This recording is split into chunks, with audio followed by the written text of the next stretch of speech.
Okay, this is Yaakov. We're in Berachot. This section is called Making Disparaging Remarks About Torah Scholars. Rabbi Yehoshua ben Levi said, "Whoever makes derogatory remarks about Torah scholars after their death will end up in Gehenna. As it is said, but those who turn to their perverseness, God will make them go the way of evildoers. Peace upon Israel." Psalm 125, verse 5. This means that even at a time when there is peace upon Israel, that is, when the righteous have died, because their death atones for the sins of Israel and brings peace, God will make them go the way of evildoers, to Gehenna. It was taught in the yeshiva of Rabbi Yishmael, if you see a Torah scholar who has committed a transgression at night, do not think badly of him during the day, for maybe he repented. The Gemara asked indignantly, Why do you say, maybe? No, he most certainly repented. The Gemara answers, you can only be sure that he repented if the sin he committed was between himself and God, but if he sinned against his fellow man by misappropriating money, then his repentance is not accepted until he returns the money to its owner. Therefore, the term maybe is fitting.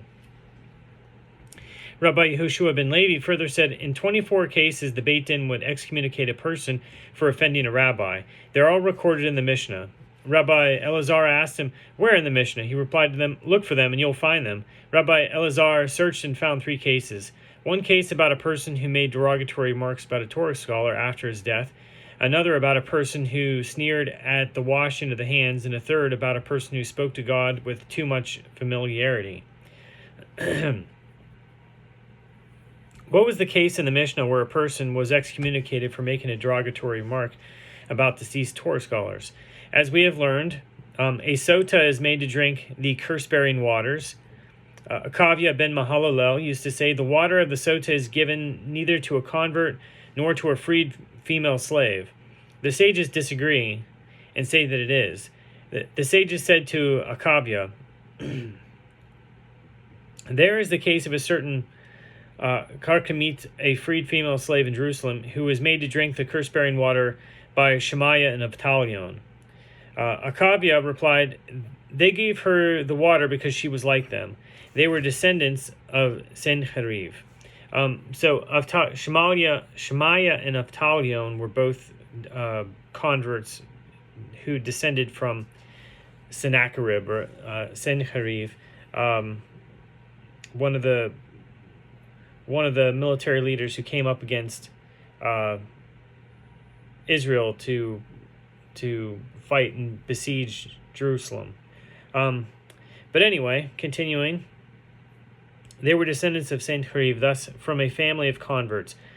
Akavia was excommunicated for making his disparaging remark, and when he died in excommunication, the Beit Din stoned his coffin.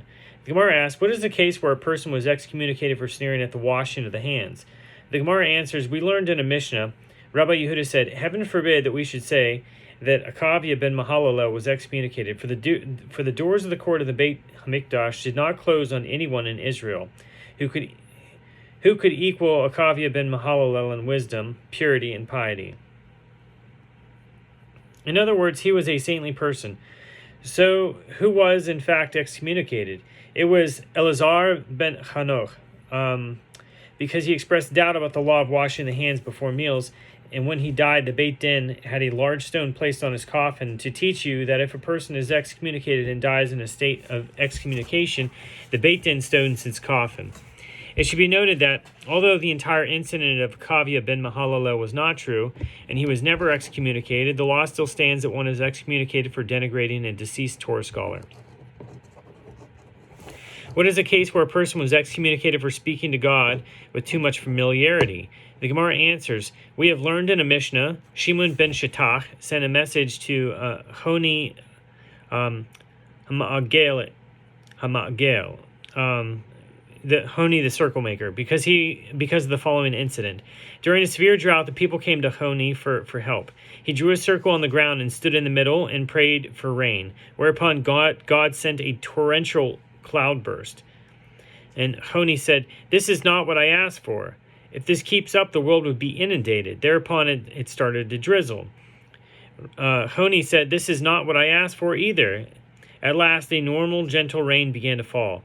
Rabbi Shimon ben Shattach, objecting to the excessive familiarity Choni was exhibiting in his dialogue with God said, "You deserve to be excommunicated. And if you were not the great Choni, I would place you under a ban. But what can I do, since you speak informally to God, and yet he fulfills your wishes? You are like a child who speaks to his father informally, and the father does what the child wants. If you to you applies the verse, your father and mother will rejoice, and she who gave birth to you will exalt." Proverbs 23:25. Although Choni was not excommunicated, we can derive from his message that a person who speaks to God in a casual manner deserves to be excommunicated.